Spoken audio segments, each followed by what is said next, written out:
I kick ass for the Lord. What about me? I never loved him the way that I love you. Just drops the mic.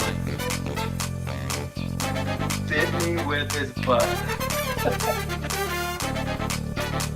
Can't see it from here. What about the panty? What about the panty? What's up, Butters? It gets me every time. What's going on, everybody? Hello and welcome to 52/1993, the live movie conversation podcast where we discuss movies from the year 1993. I am your host, Cody, and I am joined by a new co-host this week, Ryan. So welcome him in. Hi, Ryan. Thank you for joining us. Look at you beautiful bitch. I'm so happy to have Ryan on here to talk about this movie with. Ryan and I, we go back a while. We went to school together, but we were friends after. And this is usually what we would do. We would just sit on the porch and talk about movies and smoke cigarettes. And Real.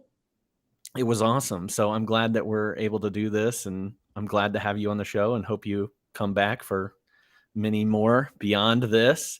But again, for everybody else that's in the chat and everything, welcome in. We're happy for you to join us today. And just to give you a little bit of a heads up, if you've not been here before, the premise of the show is we watch 52 movies from the year 1993. The way we're doing it this year is we're doing it kind of by their release dates, when they were released in that year, by their weekend release. Doesn't matter if they're good movies, bad movies, or somewhere in between. And then me and the guest talk about the movie. And because we have a new person on here, I'll ask him a few questions that are a little different at the end of this so we can learn a little bit more about Ryan and his tastes and what he likes about movies, or if he hates them altogether and would rather just read a book. I don't know. We'll see. We'll get there. But other than that, I'll go ahead and start my little spiel before we get into our conversation. So you're getting a lot of comments. VSG is just glowing me up in here. My man. Spencer is just, he's Spencerin'. Also, I don't think Spencer remembers that we met once. We walked in the dark for 5 minutes. It was great. I'll never forget it. I think it's a thing. Two of my guests have had the Troy and Abed mug. So I just went and changed it during the intro because I was like, Sir Garlett's got to see the same mug. And Ryan actually bought me my mug, my Troy and Abed mug, and it's broken. And I'm very sad about it. So sorry that I broke your mug. I'm not buying you another one. Please don't. I'll break it. All right, let's talk about Shortcuts. Yeah. Shortcuts came out October 3rd, 1993. It was directed by Robert Altman, and it was written by Robert Altman and Frank Barheit. The cast, this might take me 10 minutes. Oof.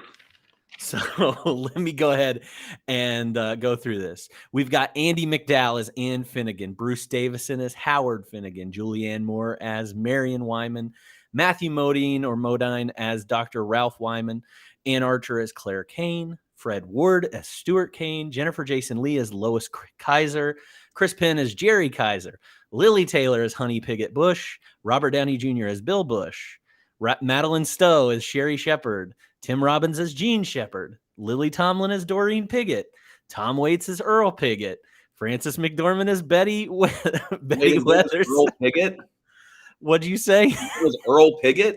Earl Pigott was what Tom Waits' name in this. I don't think we ever get their last names. Yes, the Bush was, there's some Bush in this movie. Frances McDormand as Betty Weathers, Peter Gallagher as Stormy Weathers, Annie Ross as Tess Trainer, Lori Singer as Zoe Trainer, Jack Lemmon as Paul Finnegan, Lyle Lovett as Andy Bitcower, Buck Henry as Gordon Johnson, Huey Lewis, minus the news, as Vern Miller. No news. Where were the news? Charles Rocket as Wally Littleton. I don't even remember that character. And Michael Beach as Jim Stone. Don't remember that character either. But that's the entire list. And I had to name them because they're all important. And one unnamed cameo that I'm sure we'll get to. One unnamed cameo? Oh, yes. Sorry. I forgot about him. Yeah. It's, just one. The one. He's in a couple. He gets brought up a couple times. All right, this synopsis is terrible because it only addresses one story of this like 10 stories. But I'll say many loosely connected characters cross paths in this film based on the stories of Raymond Carver. Waitress Doreen Piggott accidentally runs into a boy with her car. Soon after walking away, the child lapses into a coma. While at the hospital, the boy's grandfather tells his son Howard about his past affairs. Meanwhile, a baker starts harassing the family when they fail to pick up the boy's birthday cake. I shouldn't laugh. But that's only one story. It's a terrible synopsis. Thanks, Google. This movie had a budget of $12 million, and it only made $6.1 million at the box office. So definite fail. Rotten Tomatoes, though, gives this a 95%. Wow. And that's obviously whatever. IMDb is 7.7 out of 10. It's getting closer. And Roger Ebert, he actually gave this a 4 out of 4. I'm not going to read something that Roger Ebert wrote until a little bit later because I really liked it. And I think it has to do, his review isn't so much a review as much as him just being like, here's the story of everything. So I couldn't find anything that he said in there that was just like, Robert Altman made this his own kind of thing. Oh, no. The only review I have to talk about is an excerpt from Ebert on Wikipedia. That is the most fart sniffy bullshit I've ever heard. Please read it. Go for it. Yeah. Oh, now? Yeah, read it. Oh, God. Oh, I thought you had it like right there. Well, I thought we were going to do it in a minute. Here we go. I'll read the. Go ahead. This is bullshit. I love Roger Ebert too. How many times can I say fuck on this podcast? As much as you want. Okay, because I say fuck a fucking lot. It's going to happen. There's Bush on this podcast. We can do whatever we want. Nice. Los Angeles always seems to be waiting for something. Permanent seems out of reach. Some great apocalyptic event is on the horizon, and people view the future tentatively. Robert Altman Shortcuts captures that uneasiness perfectly in its interlocking stories about people who seem to be trapped in the present, always juggling. I didn't love his review, but there were some parts in there. I'll just read what he wrote that I liked. Some of these characters, if they could find each other, would find the answers to their needs. I like this. The baker, for example, has unexplored reserves of tenderness. He could help the sad young woman who plays the cello and waits for the moments when her mother, the jazz singer, is sober. The cop could probably be happier if he was talking with the phone sex girl than carrying on his endless affairs, which have no purpose except to anger his wife, who is past caring. He likes the deception more than the sex and could get off by telling the stranger on the other end of the phone that he'd been cheating with another phone sex girl. So I liked that kind of. Yeah, no, that is better than than what. Yeah. But here's another good review of this. I want to point out from Rita Kempley of Washington Post. She gave it 1 out of 5 stars. And she said it's a cynical, sexist, and shallow work from cinema's premier misanthrope, Robert Altman, who here shows neither compassion for nor insight into the human condition. Ooh, especially that last sentence hits pretty hard. Yeah. I mean, everything's so nihilistic in this. I wouldn't defend it against being sexist. I'm just like, you hate everybody. Yeah. Everybody's a flat cartoon that doesn't deserve to live. That reminds me of a very, what is the famous critic? Pauline Kael. That seems like a very Pauline Kael take on this. Yeah, she gets it. A legacy for this. Nothing really came out of this. The Robert Altman did get nominated for Best Director for this, but the film didn't get nominated for anything else at the Academy Awards.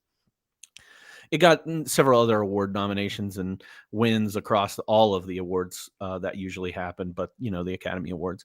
And then there's also a documentary made about this called Luck, Trust, and Ketchup. Robert Altman in Carver County. So I didn't get a chance to watch this, but I'm very interested to watch this. It must be 6 hours long to cover everything. Yeah. I also didn't. I think I mentioned it to you. I didn't get a chance to look at it, but Internet Archive also has they published a script. Oh. And so you can even see the cover art. It was clearly for popular consumption. And I wonder if there's like an introduction or anything about like talking about the movie in there. I wish I could have read it. But yeah, to just absolutely put like a script in a bookstore for this movie, it's strange. I know that the Criterion version of this comes with the book with all the stories in it. Oh, that's pretty cool. Yeah, I've never been. I read this the first time and I was like, oh, Raymond Chandler. I was like, oh, wait, is that no Raymond Carver, right? Raymond Carver, yeah. Yeah, I was like, oh yeah. I watched this movie like 20 years ago, and I only remember one scene. And so I was like, oh, I guess it's like LA Noir or whatever. And I was like, this doesn't seem like Raymond Carver, and I had to look at it again. Yeah, so I don't know. I've had a week to think about this movie. And you've had about 30 seconds. I've had about 10 minutes. To think about this movie. So I was a little bit higher on it last week when I had watched it, and I've kind of come down on the little things, but I still love some parts of this movie. This is your first time watching it? No, I watched this in college. Okay. Just because, yeah, it was on some list or something, and I don't remember. I knew it was Interlocking Stories. I knew it was very LA, and I knew Julianne Moore was naked, and that's all I remembered. I knew Julianne Moore was naked because of it's famous though. It was like a cultural touch point in the 90s, yes. like her doing that scene. So, and I also remember it from Knocked Up. That's one of the scenes that they talk about from their Flesh of the Stars website. That's right. And they reference this little bit about the bush. So, let's go ahead and talk about it a little bit. Okay, so this one's a little bit harder, and it's 3 hours long, like 3 hours on the dot. But 3 hours and 7 minutes is what I watched. Okay, 3 hours. Maybe you had. I want that 7 minutes, baby. But trying to find 4 to 5 scenes that really stick out in the movie is a little hard, mostly because it's more like these special stories. I am interpreting it as so. I don't know how you feel about that. Maybe certain things did stick out to you. Yeah. But I'll let you go ahead and start if you have a scene that you think sticks out. Yeah. So, I mean, jokes aside, like I felt like there was easily an hour that needed to be taken out of this movie, right? And I was upset at the movie till the hour and a half mark because I didn't care about anything. I struggled to concentrate and follow the different characters. And then at an hour and a half, it got good. Like, all of a sudden, every character gets a monologue, and I almost stopped writing them down because every monologue killed to me. Like, before the monologue, there was that weird pool scene with the girl who was killing herself, and it had great music, and I didn't know what was going to happen. I liked that. Tom Waits trying to quiet the dudes down while the lady was singing, I thought was a good scene. But then the first one is the Jack Lemmon monologue. That's when I was paying attention to this movie. I love that scene. To his son, right? Yes. About how he cheated on his mom with her aunt. Yes. With his aunt, yeah. But she just fucking owned that monologue. It was amazing. I was riveted. It's the moments like this in Jack Lemmon's like older age, and we'll see another Jack Lemmon. We'll see Grumpy Old Men later this year. But like he really kills it at this age. He's in I remember 12 Angry Men. With Jack Lemmon in it. He's amazing in it as the Henry Fonda character. I feel like he just like wandered on stage looking for a cigarette. That's what it felt like. And they're like, here, just act like you're this guy's father. He was just bored and lonely, and he brought that egg trick to the stage, and they're like, all right, put a camera on him. You know who I didn't care about though in this film or the storyline? I did not give two shits about Robert Downey Jr. and his wife. Like I felt like they were just out there. I didn't love that story, and I didn't. Yeah, there was like at least 3 or 4 stories that could have been yeeted, and a bunch of characters. Who is that actor that played his girlfriend? She's so great. Lily Taylor. She was really big in like the in the 90s. In the 90s, kind of an indie darling in the 90s too. Yeah, I was happy when I see her. But last time I saw her was The Conjuring, which is kind of random that she was in that. But yeah, that's the last movie I remember her in. I think like the Julianne Moore and Tim Robbins' wife sitting down, having that beer and kind of matter-of-factly talking about their like kind of joyless marriages. Mm-hmm. I mean, it was a bummer, but it felt very real. I was like, oh, these are real human beings. And they killed that scene acting-wise. So I started to pay attention more. And then there were other monologues. The lounge singer monologue when she was on that couch talking, her daughter was just listening. And there were more. Julianne Moore's monologue actually was one of the worst ones, I think, because of writing, not acting. The one where she's bottomless? Yeah. That monologue? Yeah. It felt a little stilted. It was like written a little stagey, I guess, not very grounded. So anyways, Tom Waits in the diner was the only other thing I wrote down as a great scene. Yeah. And he comes back crying and stuff. It's pretty rad. Yeah, I just kept writing down like the different thing. I really enjoyed the scene where it was Ralph and Marion. So that's Julianne Moore and her husband, the doctor, and Stuart and Claire. I love their entire like party scene, like them getting drunk and them playing Jeopardy or not. Yeah, Jeopardy together, the board game Jeopardy, and doing the clown makeup. And there's all like that feeling in the air, like. And I've done this because, I've been in a couple like this, but like where something is off with them, they definitely fought before these two people came over. Yeah. And it's like in the air, like even when Matthew Modine says like, I'm not the cheater, you are about her. Like I felt that felt very real to me. And I love that. I would have loved more of that because there's a lot of conversation in this movie about, like Roger Ebert said, like people being stuck in places, and yet so rarely did it feel 3-dimensional and real. And every time it did, I was immediately sucked into the movie. And that was unfortunately like 45 minutes of this 3 hours. Yes. Yeah. It was definitely a long one even though I don't know what it was about this, and maybe it was that hour and a half mark when I got there where I looked down, it was 1 or 2 in the morning, and I was like, I'm at an hour and a half. I have to keep going though. Yeah. I have to get through this. It takes so long to get good, but it eventually does get there. Yeah. I think I really like Tim Robbins in this as kind of a sleazeball.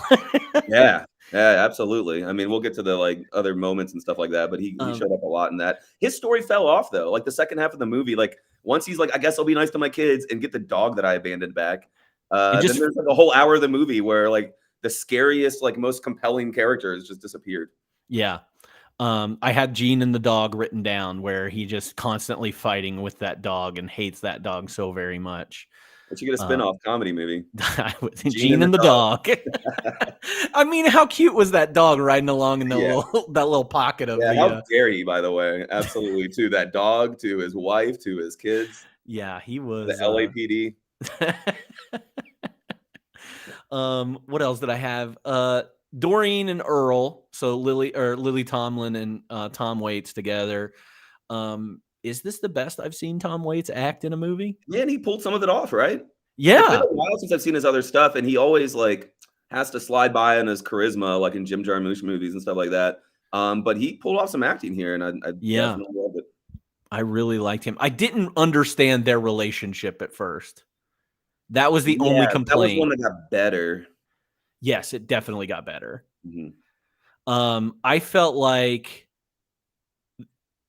the Howard and Ann, so the parents, that whole storyline had like so many ups and downs of like, okay, this is good or this is compelling. And Jack Lemmon certainly lifts that. And I think Lyle Lovett kind of brings it back down. Oh, is this Andy McDowell? Yeah. Man. Oof. Yes. Oof. Those scenes. Oh, man. All right. Every time that kid got hurt, it made me laugh so hard. And that poor woman Lily Tomlin's just like, let me take you to your parents so I can get you help. And he's just like, can't talk to strangers. Yeah, can't talk to strangers. And she's just like, all right, I gave it a try. Yeah, she just gave up. She didn't even like follow the kid home. Yeah. Which is what I would have done, I think. Yeah, I would have like stayed at a distance, made sure he's not swaying, and then got there and found an adult and said, this is what happened. We have to take care of this kid. Yeah. Sleep it off, kid. God, Andy McDowell's character is so dumb. Yeah. Also, here's my other favorite scene in this movie.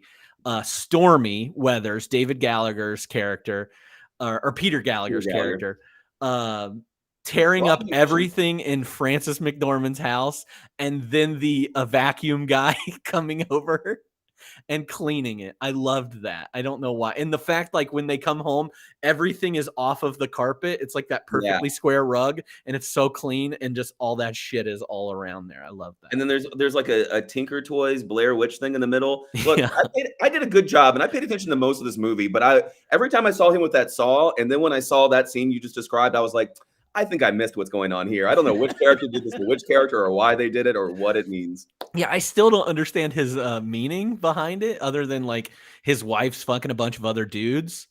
Ex-wife is fucking a bunch of other dudes, and he doesn't like it.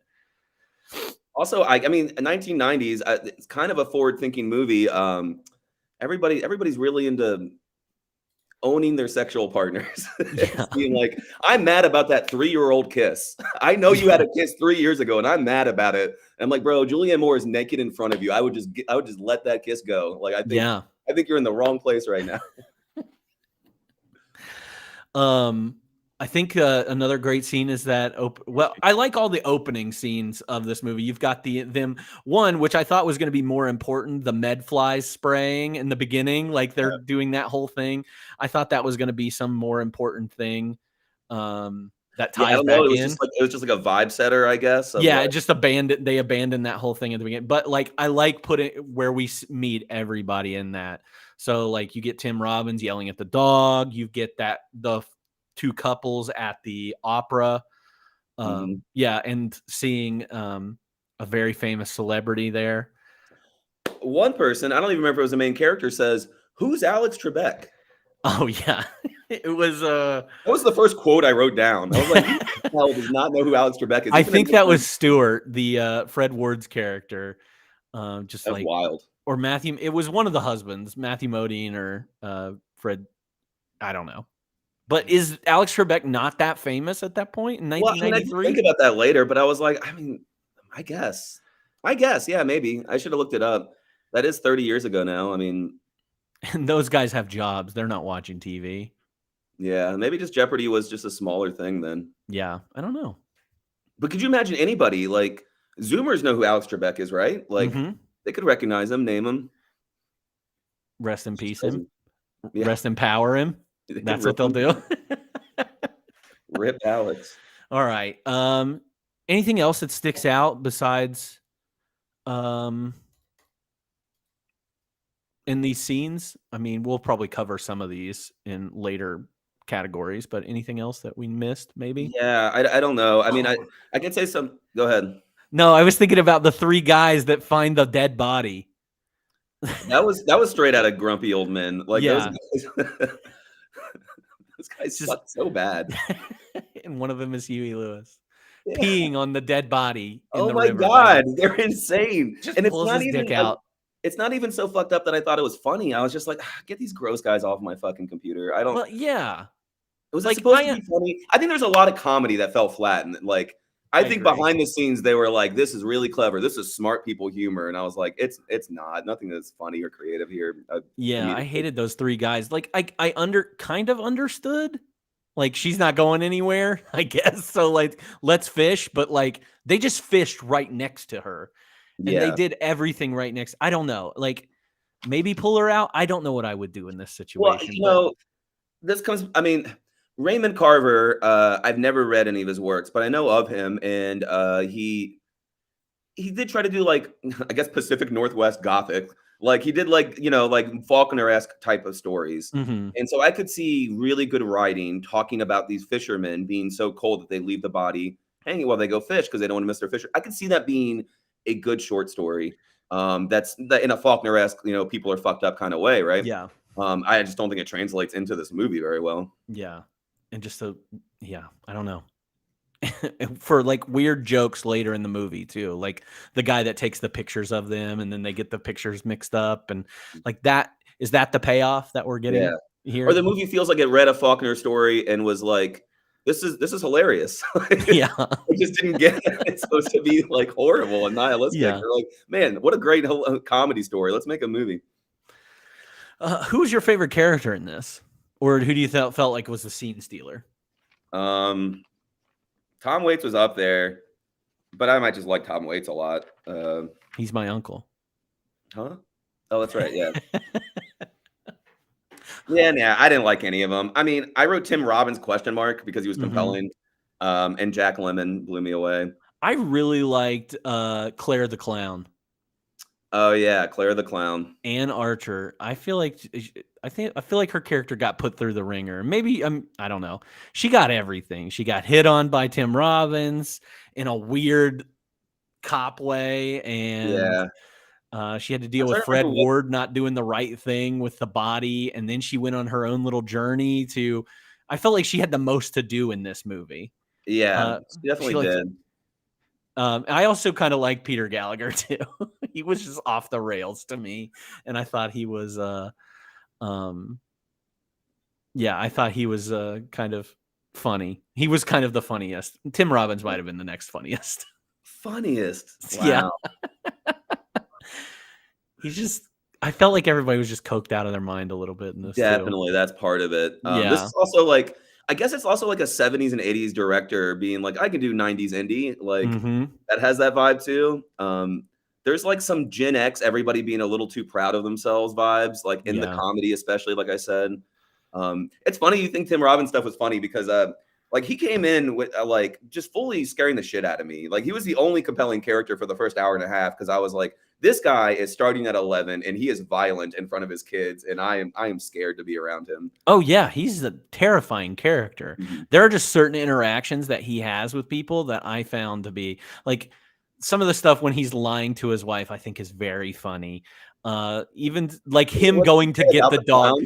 Like him getting to the dog, going to get the dog is very funny to me. Yeah, he just grabs that dog and walks away. Yeah, and he says some dumb shit. He's very Andy Dufresne, except like if Andy Dufresne really did kill his wife. Like that is the character he's playing. Absolutely. Tim Robbins is also one of the most disturbing looking successful actors of all time. He looks like, I don't know, Crack Nicholson. Crack Nicholson. He looks like Nicholson in The Shining through the door, but his face is always like that. It's always like that. And I don't. It is something. There's something about Tim Robbins' character, and I hate to keep bringing up Shawshank, but like the fact I feel like Morgan Freeman's character says something about Andy Dufresne in that like that he just acted like he doesn't have a care in the world and he's in like the worst place in the world. He's just like got this shit-eating grin on all the time and like nothing can bother that guy at all. He kind of owns the world. I do agree that he could be a favorite character and he was very compelling because like I said, I liked certain moments when people felt very three-dimensional and had like inner lives they were sharing. But so much of this movie, all these characters are just so meh. They're so blah all the time. And it's a lot of hours to watch people be blah all the time. It's just boring motherfuckers. And he wasn't boring, so I'll give him that. Yeah. Joseph brought up the megaphone during the earthquake. That was funny. That made me laugh. And it was like at the end of the thing. I was like, there's 2 minutes left, and I'm finally getting a good laugh out of that. Yeah, that was pretty good. Especially when the earthquake ended and he just like awkwardly sits back down. He's like, I guess I don't need this anymore. Tim Robbins sucks. What do you think about Tim Robbins sucks? What do we think about the earthquake? Do we need to jump all the way ahead? But what a weird ending to this movie with the earthquake to me, ending, right? But I felt like that's what they were trying to do. Is just like, all right, let's put this. This is the event that everybody's. It's okay. So everybody's getting sprayed for the med flies at the beginning, and that's all going on at once. And then here we have at the ending this event that ultimately ties everybody back together. Every Californian, every LA person, all of the ones that that's like the only thing we have to tie together for them. I agree. And I think it was symmetrical and that it made sense. And they had to say, we had to see everybody one last time. And so I don't know what else they could do that was better, but it wasn't good. I mean, it was like hearing the Aristocrats at the end of the Aristocrats show. But it was, but I felt like it was overshadowed by the Robert Downey Jr. Chris Penn scene. Yeah, like, that was a lot to throw at somebody and then be like earthquake, everybody else story. And then to go earthquake. It's just a small one. Don't worry. It's just a small one. Don't worry about it, guys. Yeah. They're gonna watch like 5 more minutes of people watching TV about the earthquake. That wasn't that big a deal. Yeah, like very symmetrical. You're right about credits. But yeah, the Chris Penn just beating the shit out of that girl with the rock, like out of nowhere. I liked that choice, but I don't understand it.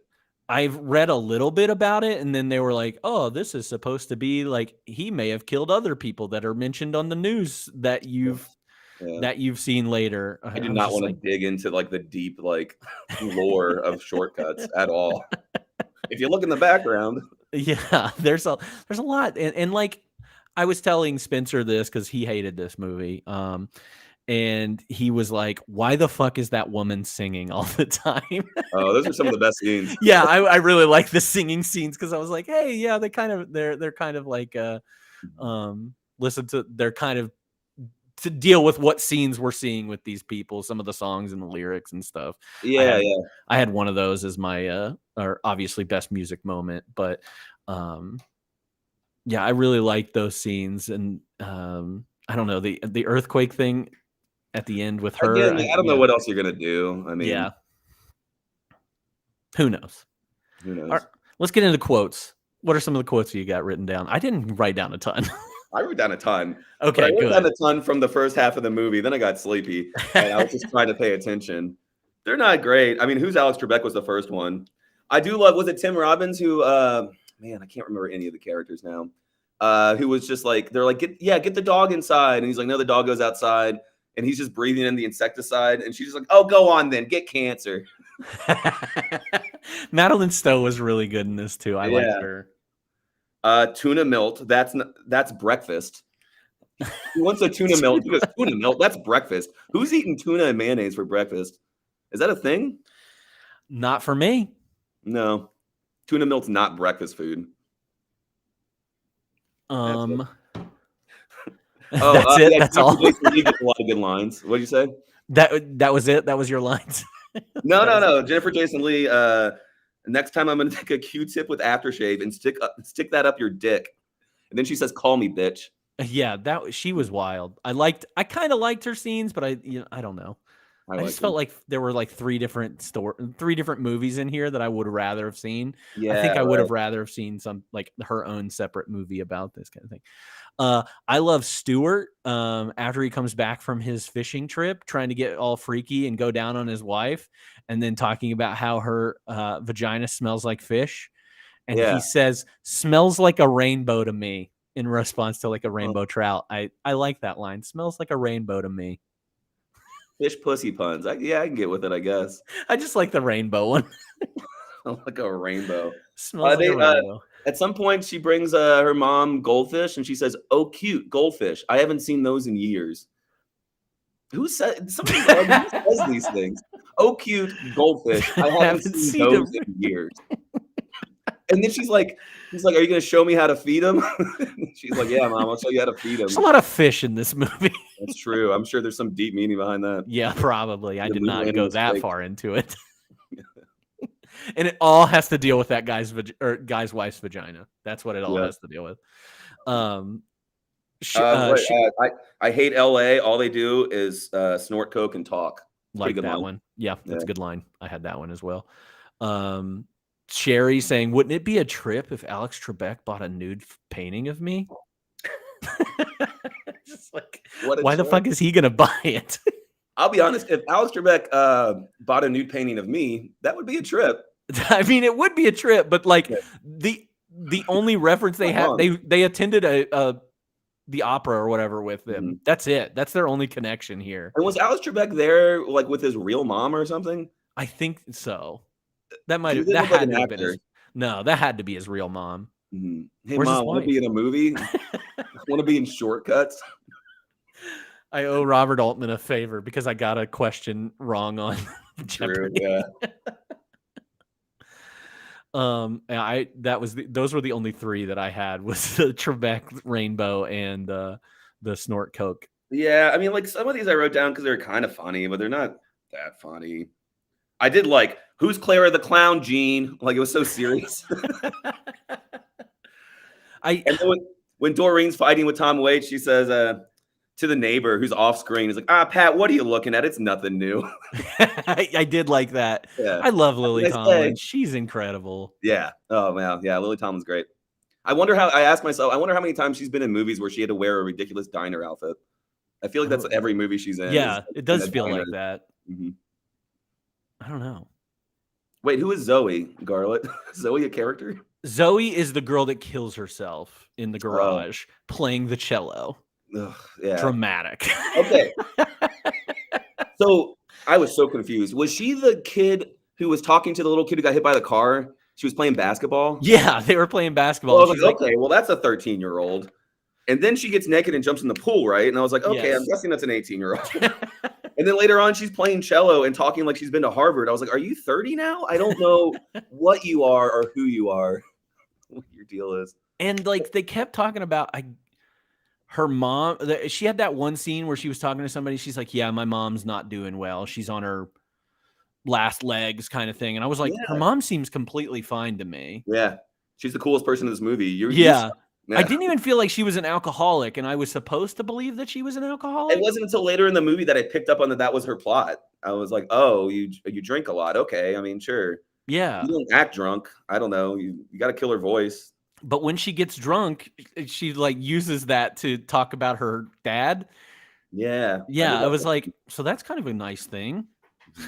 I don't know Cello who's Girl, she was sympathetic, but sometimes when the camera was on her, she had just dead ass eyes. Which one? The daughter? Zoe, right? Yeah. Girl. That's kind of how she. So the only other thing I remember her in, she's the main girl in Footloose. Oh, really? And yeah, and she kind of has the dead eyes in that too. Mhm. So I thought Andy McDowell was going to have the deadest eyes in this movie, but I love Andy McDowell. Andy McDowell she's not a good actor. No.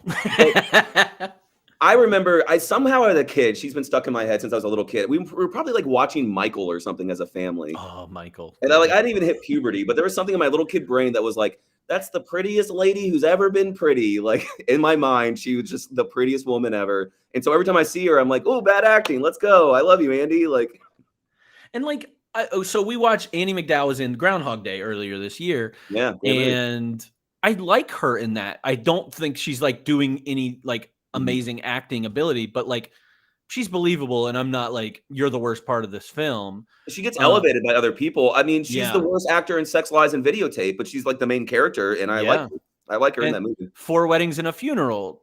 She's probably the worst actor in that movie, but she's elevated by Hugh Grant and all the other actors around them. So, but in this movie is not elevated. One of the, I mean, we'll get to, like one of the what the fuck moments I wrote down was like, these people are not concerned enough about their child.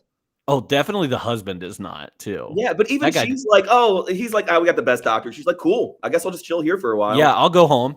And then when the kid dies, she's like, ah! And I was like, where was all that earlier? And then she gives the hug to Zoe at the end, like, where's the kid? And she just hugs him. That's weird. Yeah. And when she's screaming at the baker, I was like, Andy, honey, like with that Southern accent, you are not doing this right now. No, not at all. All right. Speaking of biggest laugh, cry, scare, thrills, I had a couple written down for all of these, but I did not cry when the kid died. That was not emotional for me at all.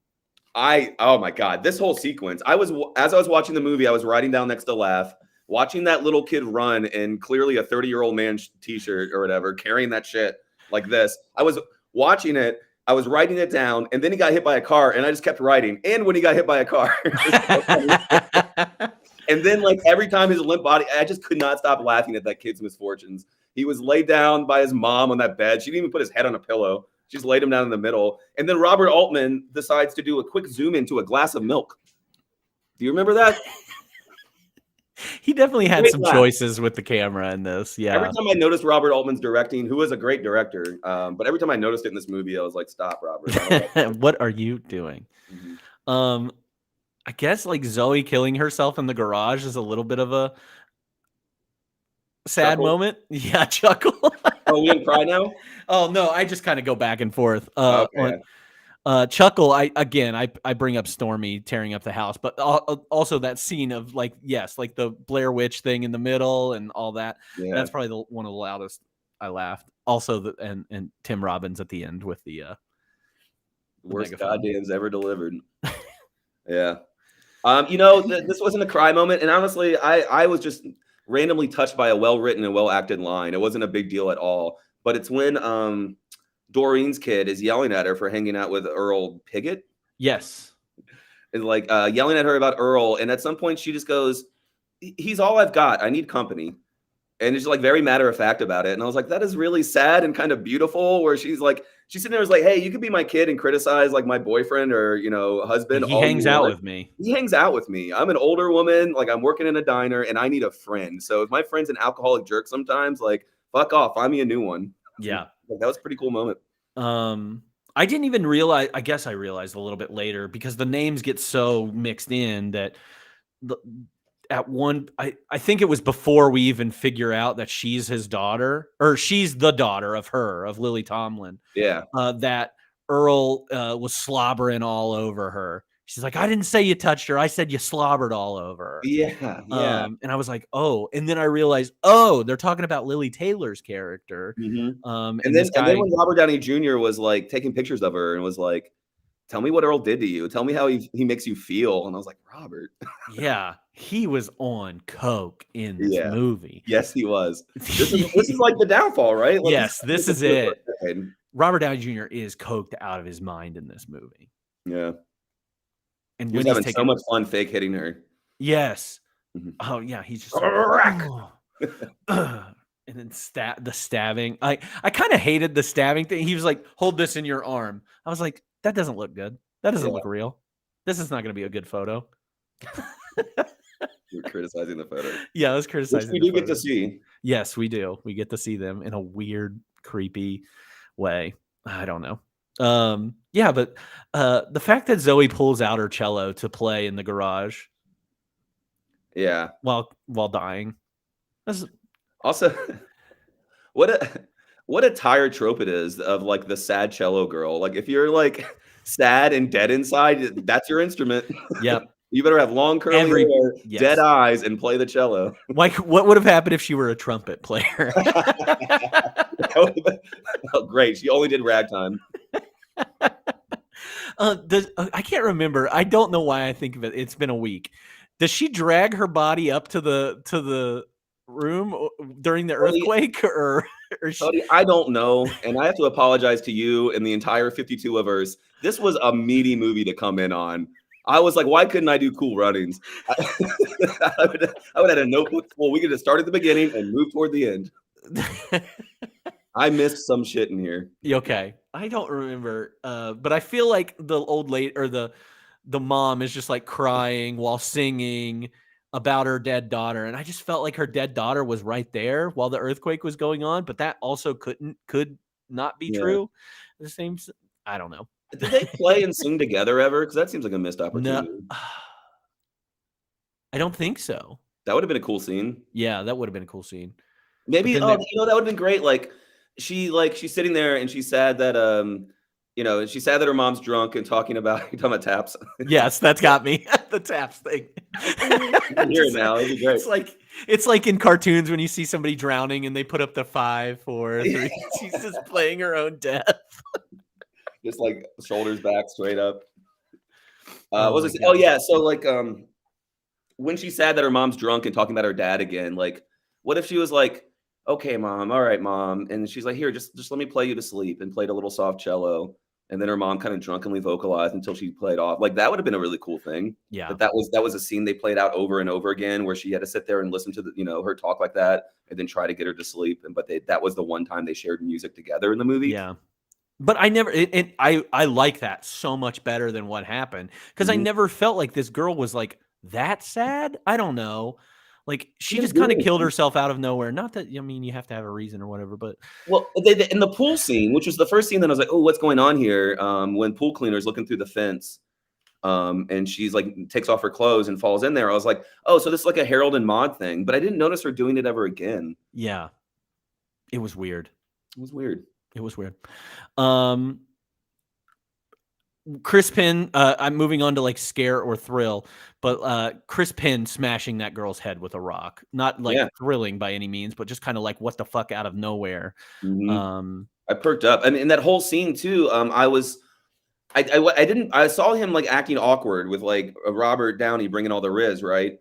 And I thought it was because I kind of liked it because I thought he was like, am I really going to cheat on her? Like, I'm a little unhappy with her, but their problems in their marriage didn't seem real. Yeah. But then all of a sudden he's like leering at her, but he's confused and stupid. And I was like, he's sitting there thinking about whether or not he's going to cheat on his wife, but he's not. He's thinking about murder. And so do you think Robert Downey Jr.'s happened upon this before? Like when they left in the club, do you think that Oh, yeah. He went out to the alley and like murdered somebody and then came back in. They're like, we're good. And then, and then we have this scene with this guy that just gets out of prison that we see twice in this movie. Yeah. Weird. Racist, Weird. maybe. Yeah, racist, maybe. Yeah. Yeah. But comes sucking my joint. Is that what he said? suck on my joint. It wasn't even, it's not even a good line. It's such a 90s thing to say. At least say Suck on blunt. my Have some respect for yourself. All right. What did you have for the what the fuck moments? I had to zoom in on the glass of milk and just not worried enough about the dying kid. And the scare moment Tim Robbins bordering on domestic violence was like, I mean, I was invested in the movie where I was like, how bad is this going to get? Because it started so bad. Mm-hmm. And it's so funny that he just steadily got sillier instead of scarier, but he started so scary. Yeah. And he just becomes funny by the end. Gene pulling over Claire the clown was one of my ridiculous moments. How many clowns can you fit in this car? That's such a funny line, though. So funny. What a good pickup line. Yeah. For a it's very specific. You can only use it in a Claire. If I was a cop, I was like, oh, I really want to talk to this girl, and then I'd get back into the car and she'd drive away, and I'm like, fuck, I'd learned that line right then. I was like, I missed it. I could have said, how many clowns can you fit in this car? She would have loved me. Yeah, he's definitely missed his opportunity before. Shit, I can't remember what I was gonna say. Damn it, I can't remember. And then Gene taking the dog away, just walking up to that house, and also that was Huey Lewis's kids. Oh, really? That was the connection there. The kids that kept the dog, that was Huey Lewis's house that he went to randomly. Is this the last thing Huey Lewis ever did? No. Huey Lewis was in. Did he have a long career after this? Yeah, I think he did. No, Huey Lewis is in a movie about karaoke contests called Duets. Okay. And he sings a song with his daughter, Gwyneth Paltrow, in that movie.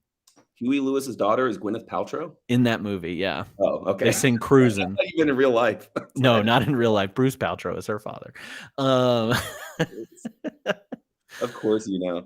Yeah, of course. What else? I can't remember it now. Was it the same dog? That dog didn't bark at all after coming back home. It learned its lesson is what it did. Gene's done this before. He knows how to rear a dog. I'm fixing this dog. Or those kids solved the problem for him. Oh yeah. And now it's a good dog. Yeah, they trained it. They gave it attention. And the dad's like, that's our dog. We just made it. We made it okay. Like, and the dad didn't even.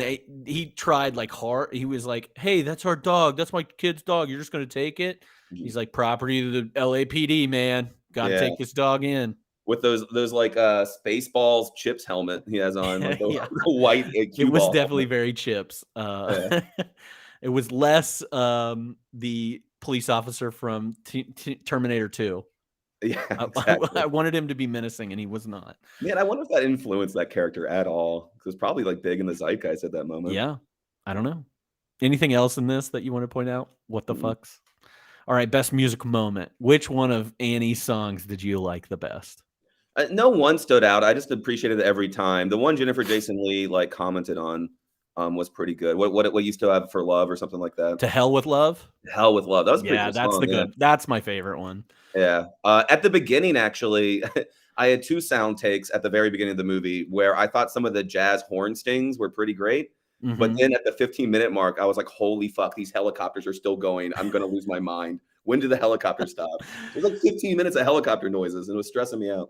I went back to look to see if Rhapsody in Blue was one of the songs played. It never was. It was not one of the songs, but I was like, man, it seems like Robert Altman used Rhapsody in Blue a ton in this movie. Didn't do it once. Well, and then, I mean, when I think of Robert Altman, I think of McCabe and Mrs. Miller first, and how he uses the same Leonard Cohen song for all like 3 hours of that movie. Yeah. Which, as a fan, I'm like, I love hearing Leonard Cohen in a movie, but it's the same song for 3 hours. Yeah, it's no Nashville where you're getting those original songs and stuff. Yeah. I love Nashville.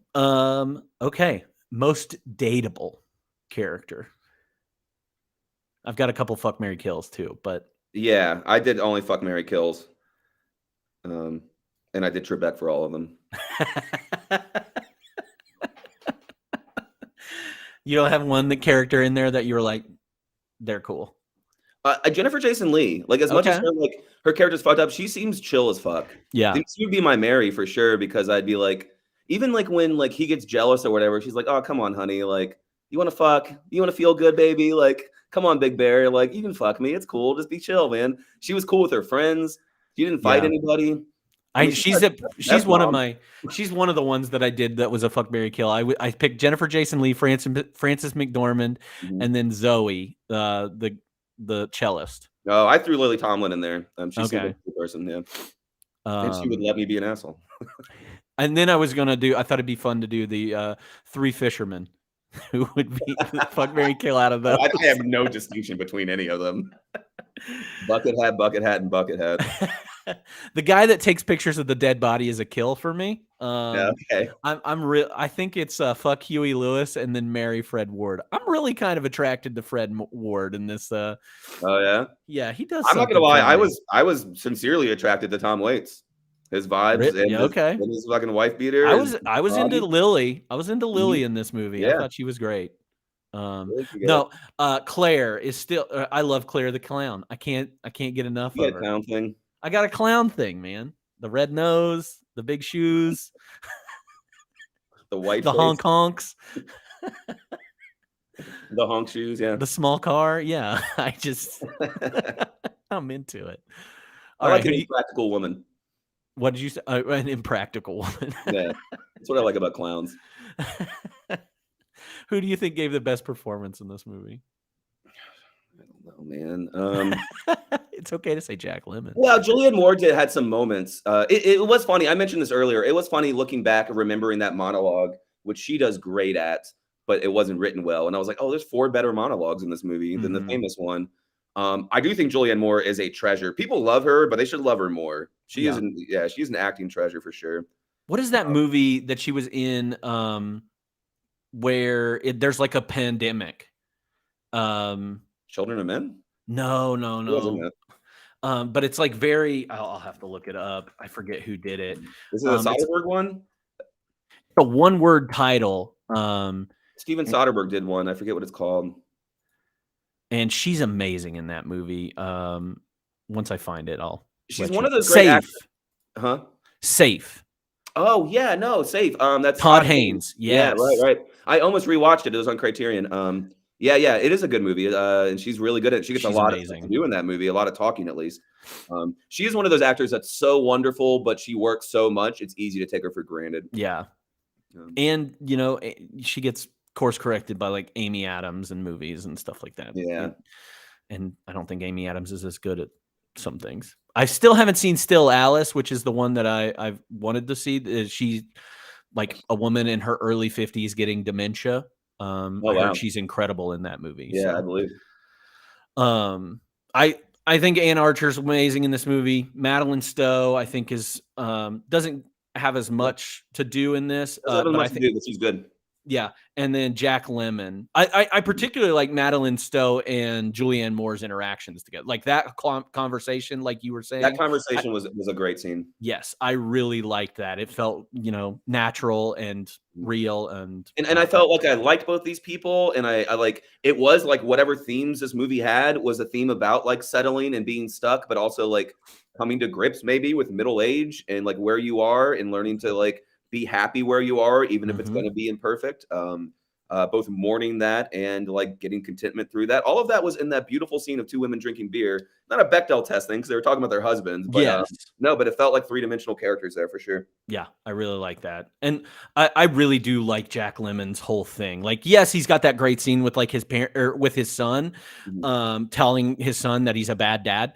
But also like his interactions with the other family that is next door, and like his interactions with the hospital staff and everything. Like he's just so happy to be there and interact with these people, and he shouldn't be because his grandson that he's never known and forgets his name every time he talks about him is dying in that one room. But I like that character. Yeah. Again, the movie about isolation and loneliness. He felt like he was like representing how loneliness makes you a better person because you're so grateful for human interaction that you have no choice but to be warm. to Yes. everybody. So he was wandering around like, "Did you hear what happened to their kid? What's this world coming to? Like, that's the Yeah. worst thing in the world." Like, he was just feeling all the feelings because he was just happy to have someone to talk to.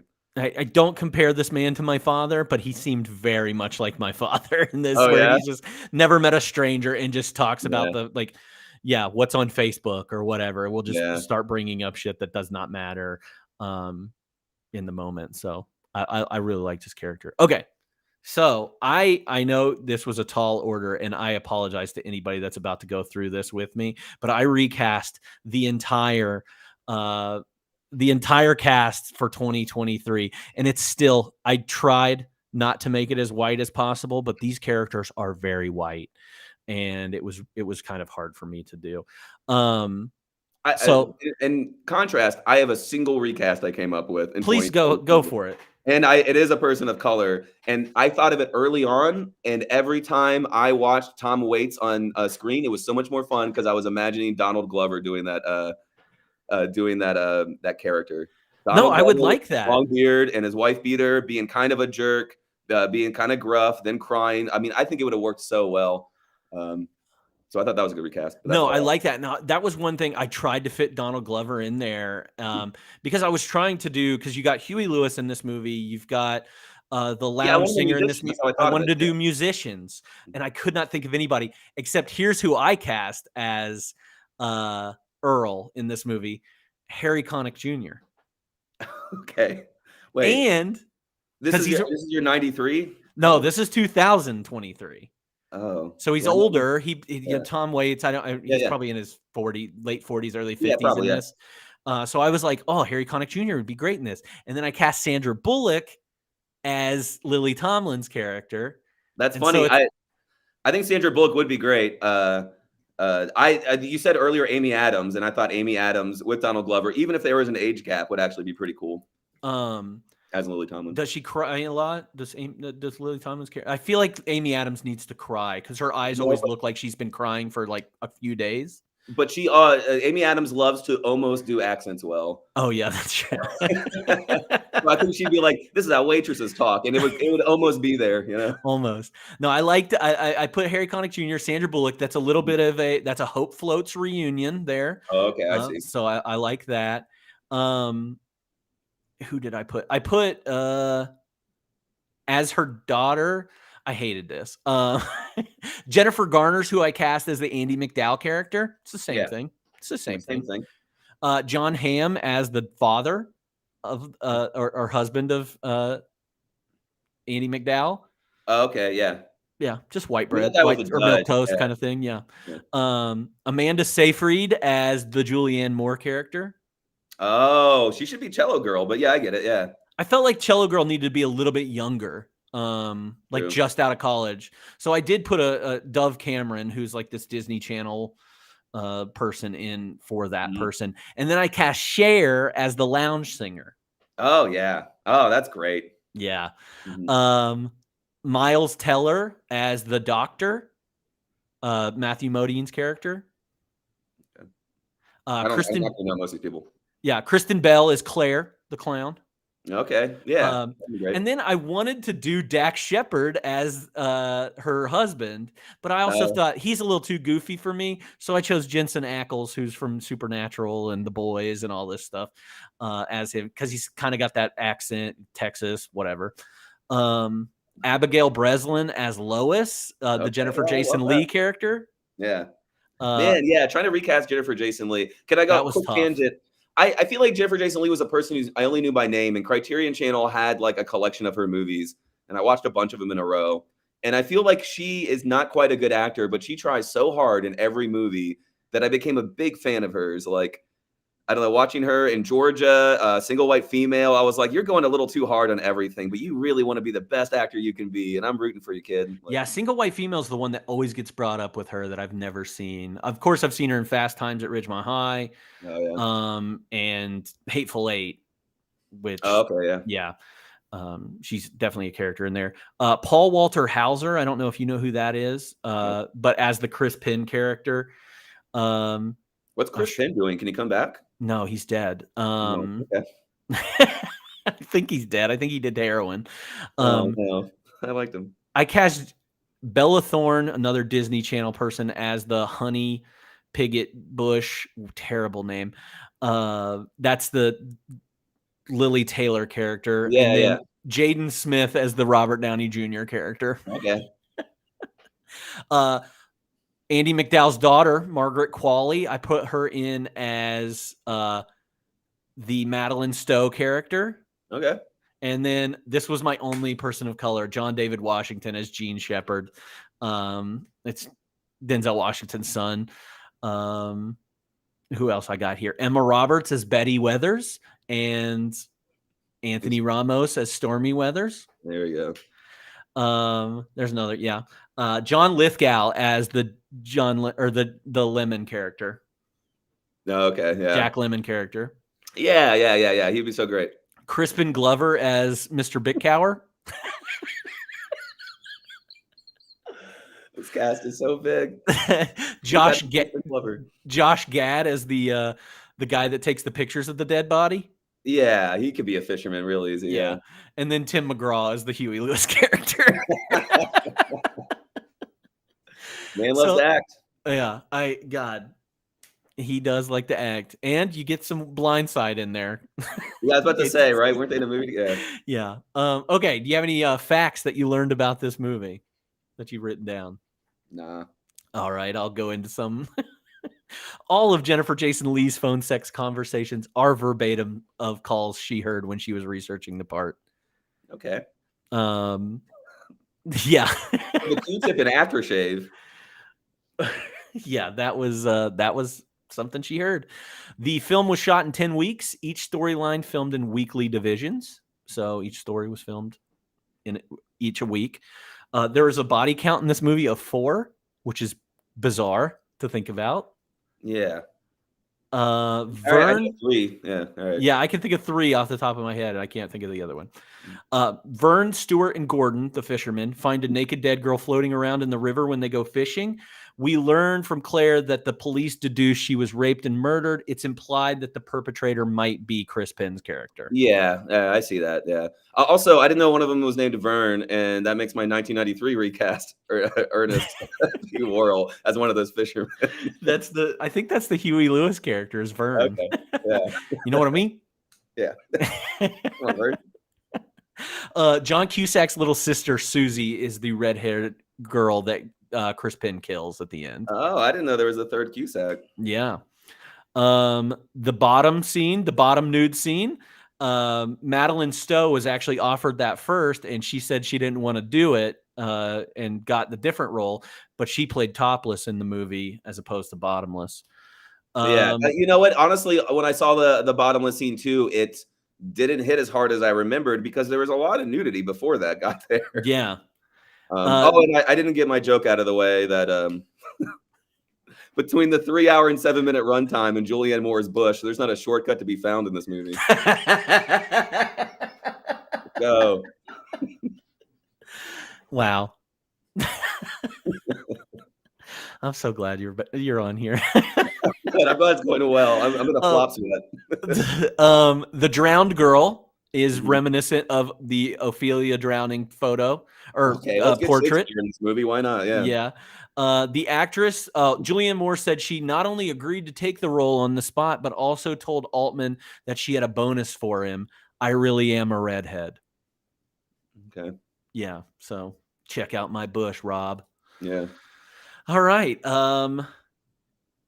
I put this for things about this movie, like You Ain't All That. A negative thing about this movie, I think Lyle Lovett and Andy McDowell stink in this movie. Yeah, I mean, I already said it a bunch of times. Like, just take an hour out and then give us a little more of some characters, and this movie's great. Yeah. I mean, the movie I have playing in the background is another Robert Altman film called The Player. It is 2 hours. It is almost exactly 2 hours long. Perfect runtime. Popeye, SOB, Nashville, Prairie Home Companion. Yeah, I mean, people love that movie, and I want to see it so bad. I still haven't seen it. I actually watched an Altman film last week called California Spit. Okay. But it's just Elliot Gould and George Siegel being degenerate gamblers and making each other laugh for 2 hours. I know Gould's in MASH, right? Oh yeah, he did MASH too. Yeah. I can't remember. Who did you just say? Elliot Gould George and who? Siegel, I think. Is Siegel in MASH? I don't know. He might be. Donald Sutherland's great in that movie. Yeah, I agree with everything that we're talking about. Yeah. Runtime, some of the acting. Obviously, he's got too many friends that he wants to put in all these movies.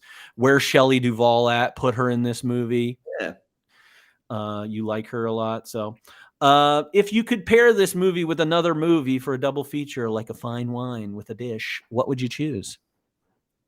Well, my two jokes were Cool Runnings. And I mean, what a vibe change for week to week. I'm sure you've had a lot of those, but I was like, oof, these are two different movies. Very different. Yeah, what's next week? We're back. I don't know. Demolition Man. And the other kind of joke is Crash, right? LA movie with a lot of interlocking plots and things. I think two better answers. Not a very well-known one, but California Suite is a Neil Simon play that was made into a movie. Okay.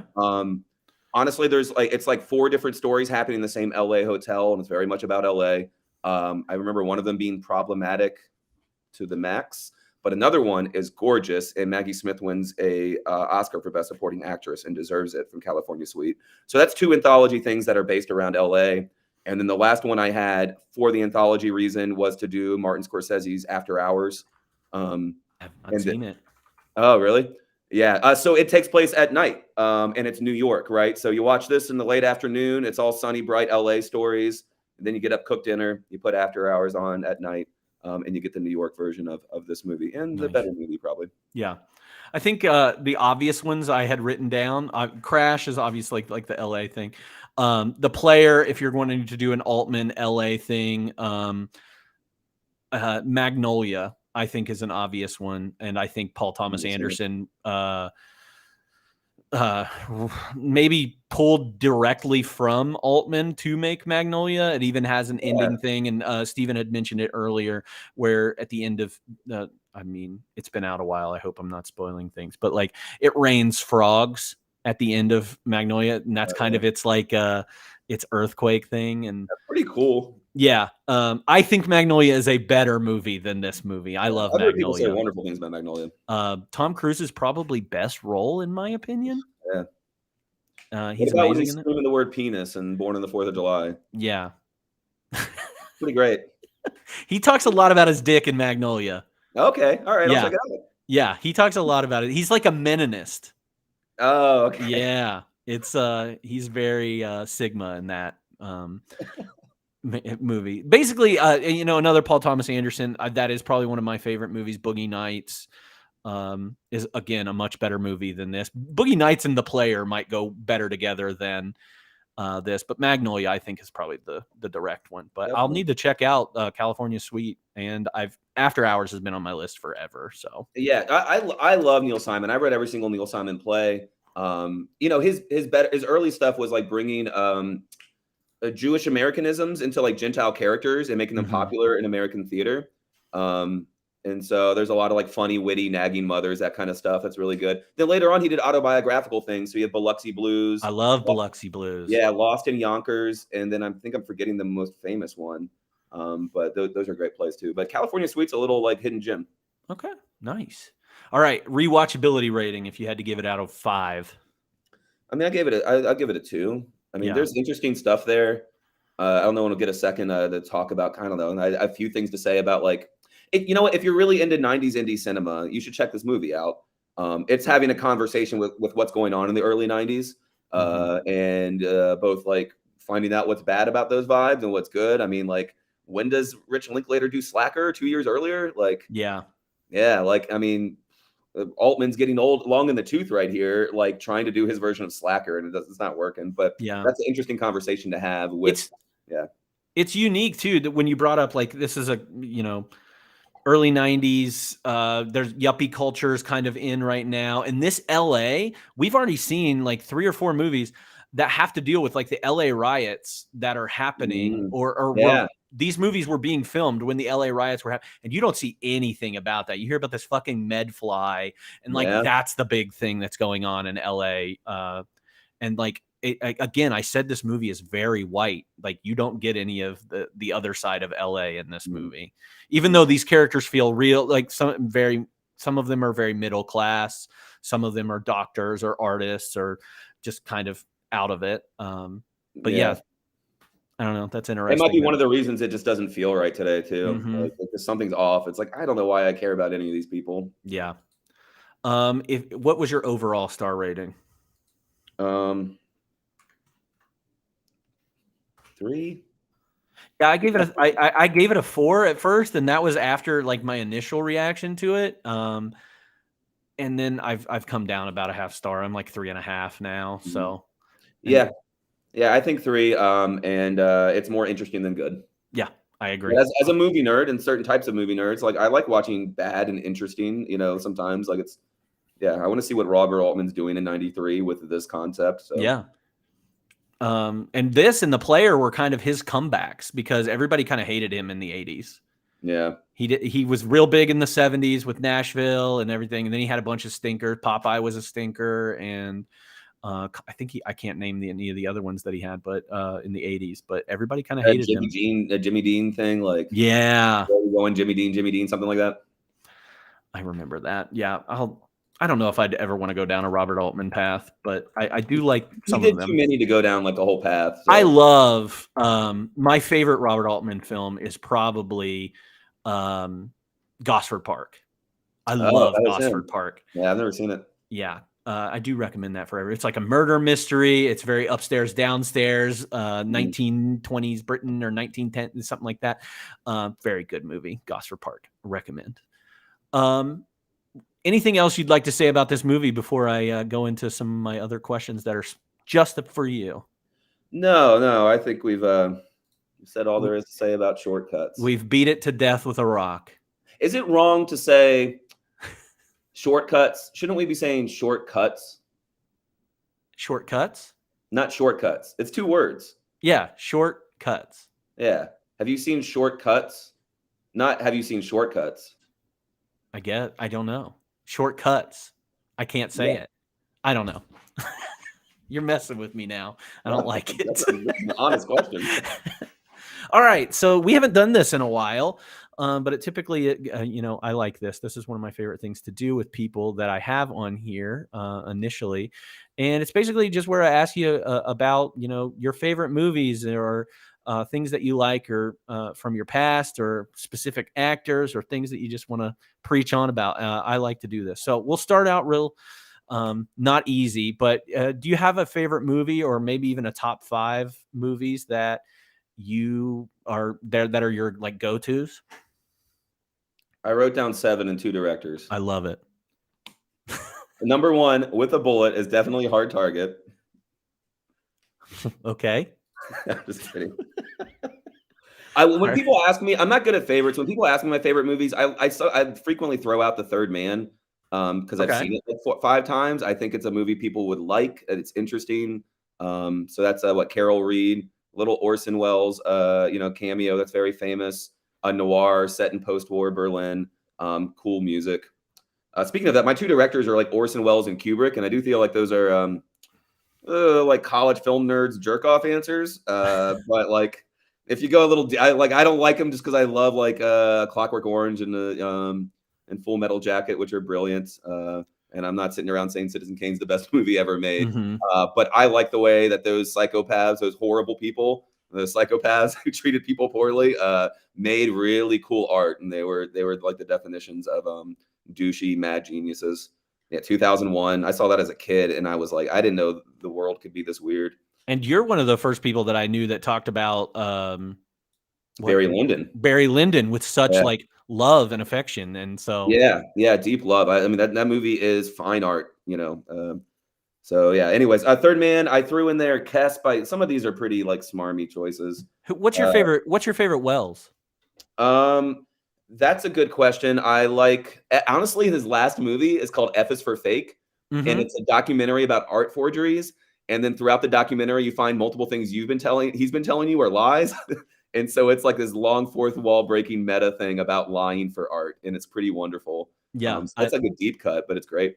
No, I've seen F is for Fake based on your recommendation, so Oh, it's a okay, good yeah. one. It is definitely But a The good one. Stranger and Lady from Shanghai are beautiful film noirs. Magnificent Ambersons is a period piece that I love.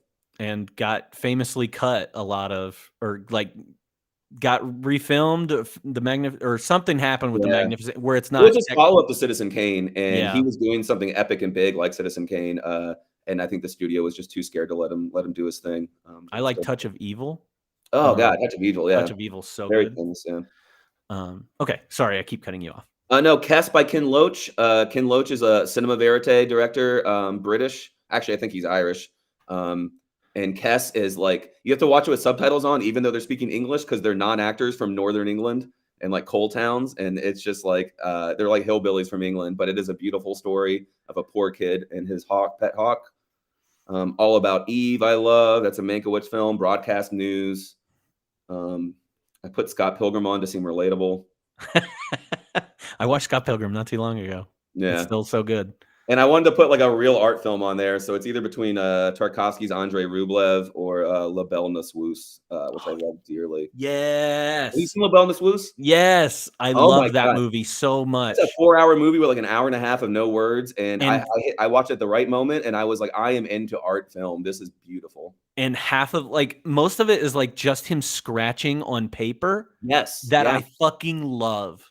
I mentioned that if somebody knows it, like, of course you liked it. There's a fully naked woman on screen for 3 hours. Does not matter. No. Yeah, it does not matter. What I liked was him scratching paper. It was gorgeous. It is so good. Yes, I love that movie. Good choice. Yeah. I didn't know I'd seen that. That's cool. Yeah. Do you remember the first movie that you ever watched, or what was your favorite movie from your childhood? I was a huge Star Wars kid. I mean, obsessed with it. So I mean, there's not much more to say about it now. I'm not that into it now. But yeah, I mean, I read Star Wars novelizations all through high school. Like that whole expanded, maybe my first introduction to an expanded universe too. And so I was definitely like a fantasy nerd because of that. I did write down. I like sword and sandal things a lot. I like mythology things and Disney stuff. Did you ever get into the Harryhausen stuff? Oh no, not till I was older. I mean, I think I probably ran across some of that stuff. Yeah. And then as an older nerd who was like, this is really cool, like the Jason and the Argonauts things. And, yeah. Willow? I saw Willow. I don't know that I loved it. I mean, I didn't hate it. Yeah. I put Neverending Story as one that I still feel so warmly about. I'm not a big nostalgia person. I'll go back and watch stuff from my childhood and say, nope, that sucks. I was just a kid, no problem. Yeah. But Neverending Story is like, I think all of it's beautiful. When we're doing these 93 movies and 92, 94, all these kids movies that you go back and you watch, and Dennis the Menace, Cool Runnings, all these things. And I'm just like, yeah, I was a kid once. Really? I didn't rewatch Cool Runnings because I want that to hold up. But yeah, I mean, Spencer made it seem like it did, I think, but you weren't so. I wasn't so high on it. It was just, I was just like, oh, this is the equivalent of like, well, I'm not even going to get into it because I don't want to offend anybody else with that. Do you have any favorite actors? Like you talked about your favorite directors, like Kubrick and Wells. Is there any actors that you love seeing in things? Bette Davis, I think, is the best actor of all time. Wow. Okay. Meryl Streep's up there. I had to struggle to find men, actually. I did put Frances McDormand on there. Olivia Colman is in a million different types of movies, and she keeps impressing me. Cary Grant I threw on there. Fred Astaire's not a good actor, but I will watch him on screen. He's kind of hard to take your eyes off of when he's on there. Yeah, I mean, his dancing is not necessary, but he acts with his dancing, which is why it's so beautiful. He's not just technically proficient. Yes, he is an artist with his feet. Now, I feel like Ginger Rogers is a better actress than she was given credit for. Yeah, I think she got stuck in Fred Astaire movies, yes, which weren't the best place for her acting talent. But yeah, I agree. I'd seen her in some non-Fred Astaire stuff, some screwball comedies, and I was like, oh, Ginger, you're kind of popping off right here when you talk fast. Yeah. Modern, the two sad sacks that are my heroes. They're Philip Seymour Hoffman and Paul Giamatti. I love these guys. And then I felt really bad that I couldn't really pull a person of color that wasn't obvious, like Denzel or Morgan Freeman. And I didn't want to like pad the list just to feel good about it. So that made me have a nice conversation about like how important it is to like give diverse people meaty roles, not just to have them around. Because I saw like a list of POC actors, and I was like, yeah, these are good up and comers, but there just haven't been enough, like even to this day, have not been enough people to have like a lifelong career. Very few. I did throw in Forrest Whitaker because he's always a pleasure to watch act. Yeah. I Um, was just thinking about those. I listened actually to a podcast this week that was like all about Denzel Washington, Denzel Washington and his movies. And I love Denzel. He's great in, things that he does. He does a lot of these like action movies, Tony Scott films. He only takes on these really dramatic roles, never does a comedy because he can't really, that's just not his bag kind of thing. Yeah.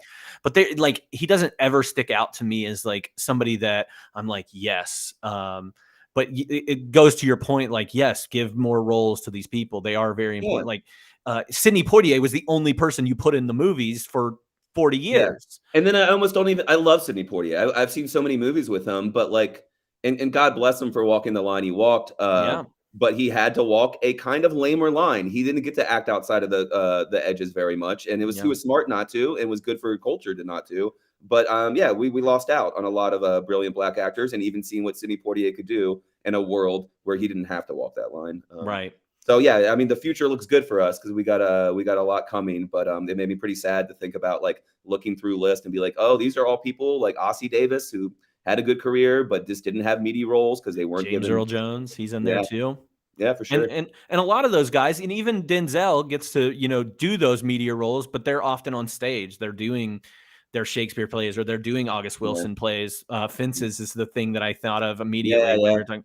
Like, I've seen the James Earl Jones version of that, and then I've seen the Denzel version of that on film, and he's done that role. And I love that movie. I love that play. I saw that play when I was a freshman in high school.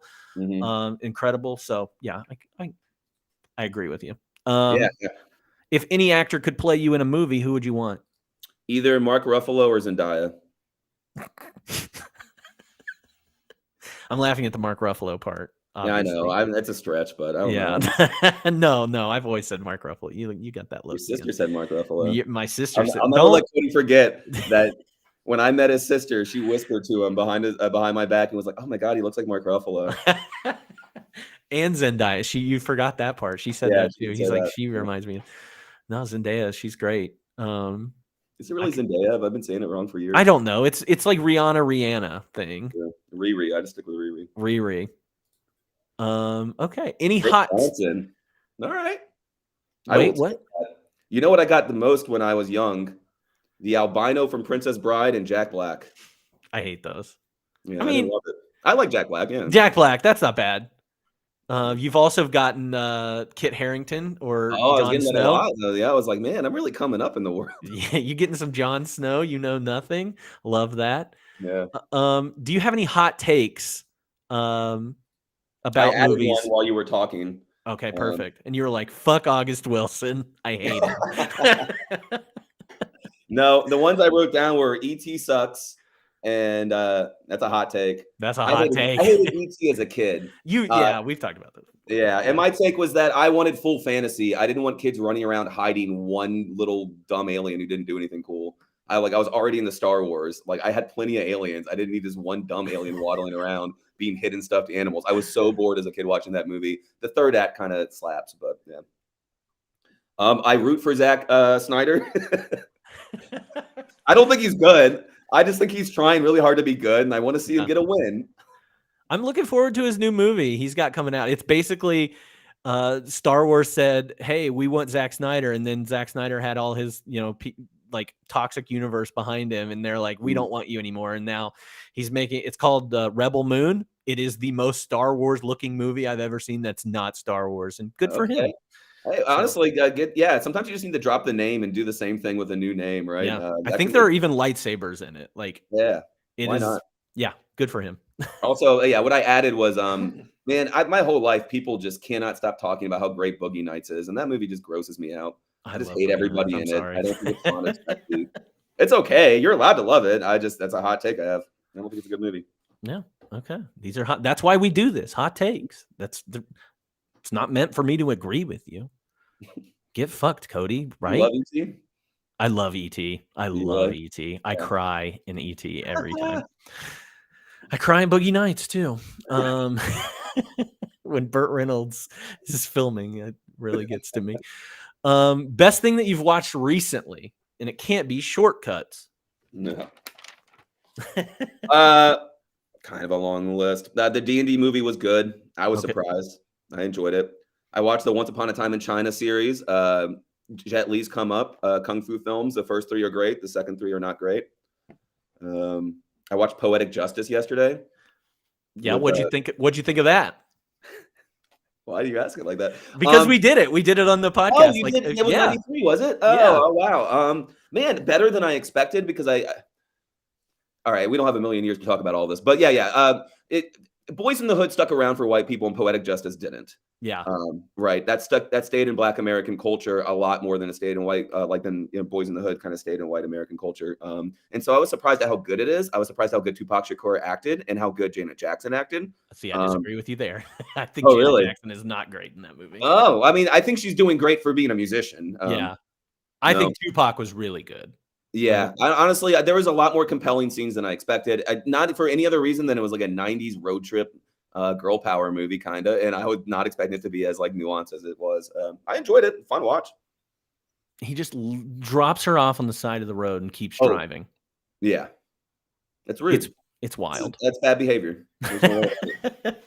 Yeah, I did that one with Steven a couple months back, probably. So definitely check that one out if you go back. I what watched else?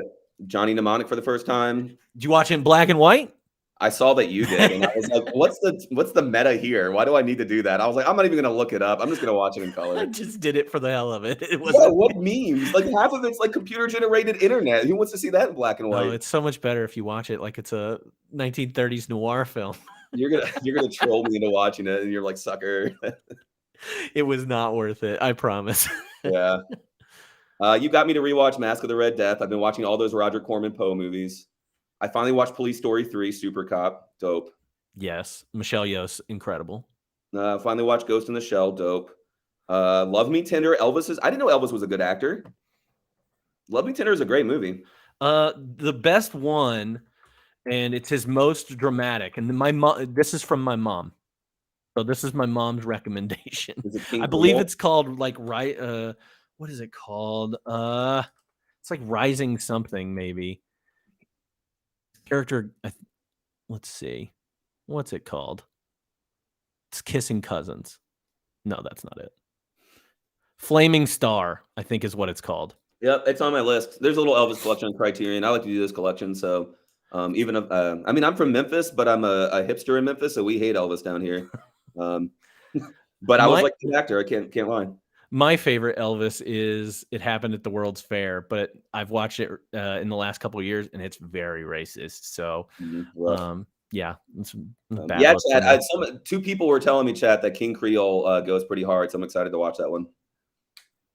King Creole, Clam Bake, Speedway, Viva Las Vegas. Oh yeah, I've heard of that one. Clam Bake. Clam Bake, yeah. I'll throw that in the list. The famous song Clam Bake. And the last one I watched Ken Burns' Muhammad Ali documentary finally, and it was amazing. You know, I'm a big Ken Burns fan. Yes, and I actually texted you about a Ken Burns thing for the Revolutionary War that's coming out in 2024. Oh, right. Yeah, that should be great. So that'll be good. What else do I have here? Anything that you're looking forward to? Like any movies this year that you've heard of that you're like, yeah, I'll catch that? I only watch movies accidentally 6 years after everybody else is talking about them. I don't know what's coming out. So the only thing I wrote is that I'm 2 episodes into Ken Burns' country music, finally, 6 years after. Yeah, so you're looking forward to episodes 3, 4, and 5. And maybe 6. 6 and 5. It's like 6 hours. Yeah. The 10th inning of country music. Exactly. I love that reference. That's so good. Okay. If you could recommend one movie to anybody that is listening or watching or doing whatever they're doing here for them to watch, what is the one that you would want to leave them with? And you can have more than one. I wrote down 5. I'll say 3. Okay. You can have all 5. I love movies. I have 3 smarmy ones. This is a slept-on Italian film. Paolo Tassini, I think his name is.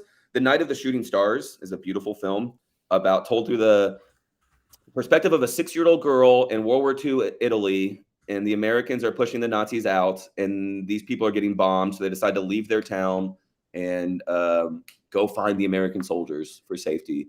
and there's like love stories, and there's a lot of like human beauty. There's comedy in it, and drama, and death and war, and it is a pretty special film that I've never heard anybody else mention. Jan Troell is a Swedish director. He made 2 movies that like lead right into each other. So it's basically like one 6-hour movie, but it's called The Immigrants in the New Land. And it's just following Swedish immigrants to America from like step 1 to like, becoming, fully established, like up in the Upper Peninsula and stuff, and all the things they had to go through, sickness, animals, Native Americans, white Americans. It's Max von Sydow and the woman whose name I always forget that Ingmar Bergman uses a lot. I know. Is she from My She's Summer so with good. Monica? I don't know that one. That's a great movie, by the way, Ingmar Bergman. Okay. I'm not trying to come Anyways, back yeah, at if you like period epics, it is a beautifully shot movie. And it is very human and down to earth and gritty and realistic about like these people and who they are. And so it's very episodic and things they experience. And it's wonderful. Then the last, I put Almodovar's Women on the Edge of a Verge of a Nervous Breakdown. Women on the Verge of a Nervous Breakdown. Almodovar, pretty much almost any movie is just a yes. Yeah. Love that's actually the one that is like one of the only few that I have not seen is Women on the Verge of I think it brought most of all the stuff together where like heartbreaking, and he just writes women so well too. I mean, it's weird that he does, but yeah, he puts he makes a million movies about women and gives some really fascinating takes on things. I recommend I think I recommended All About My Mother to Spencer at Once Upon a Time. Yeah. I love All About My Mother. That's top 3 too. Yeah. On the last 2, I rewatched 5 Easy Pieces with Jack Nicholson. Okay. And I think the first third and the last third are brilliant. There's a bunch of bullshit going on in the middle. But I think people sleep on that one as a really great that's funny, chat. Yeah, 5 Easy Pieces. Like one of those coming out of the 60s into the 70s, kind of disillusionment with the hippie movement. What do we do now? What's the whole point? Class in there, heartbreaking family stuff, but it's all a little under the surface, very subtly well done with the director. And the last one that is kind of like not a perfect movie, but that I've watched like 10 times in my life is Man on the Moon with Jim Carrey. All right. I love Man on the Moon. I love Andy Kaufman. I love that movie. It is a comfort movie to me. There's so many great scenes in it, as flawed as it may be. If you've not seen Man on the Moon, treat yourself to a unique watch. Have you seen the documentary that went along with it? Once. Okay. Not as fun. Jim Carrey. Not as fun. He's an insane person. Hey, hot take. I root for Jim Carrey. I like how weird he is. I root for him. Next year is 1994 is a good year for Jim Carrey. Oh yeah. So looking forward to that one. But let's see here. That was the movie recommendations to end on. I think all of those are good. If you haven't, check out at least one of those, please. If you're a fan of movies or watching movies, he definitely listed off some good ones there, and some that I are on my list currently, and some that I'll need to add to my list. But I looked up Night of the Shooting Stars. It's on my watch list. So oh, nice. I was excited to have that one on there. I was like, yes.